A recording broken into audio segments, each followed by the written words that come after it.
إذا نبي حلا سهل ولذيذ وسريع ومقاديره كلها متوفرة على طول، يجي ببالنا كيكة البسبوسة من ألذ الحلويات القديمة اللي ممكن تسوونها.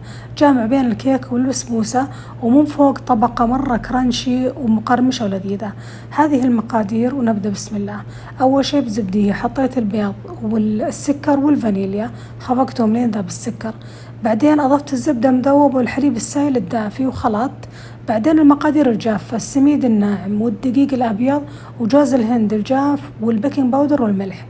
خلطتهم أول عشان أتأكد إنه المقادير كلها تندمج، بعدين أضفت المقادير الجافة على المقادير السائلة لين وصلت لها القوام. أهم شي تقشطون الأطراف. جبت صينية الفرن مقاسها 12 في 8 إنش ودهنتها بالطحينة السائلة ووزعت الخليط عليها بالتساوي. حركت شوي كذا هزيت علشان أتأكد إنه الحلا يكون منفرد.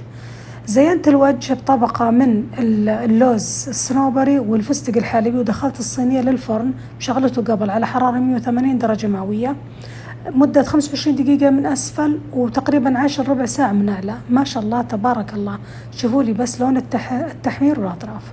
الحين الصينية حارة والشيرة حارة، صبيتها على الوجه وخليتها كذا تقريبا نص ساعة لين تبرد وتشربت كل الشيرة. قطعتها وبعدين قدمت كيكة البسبوسة مع القهوة السعودية.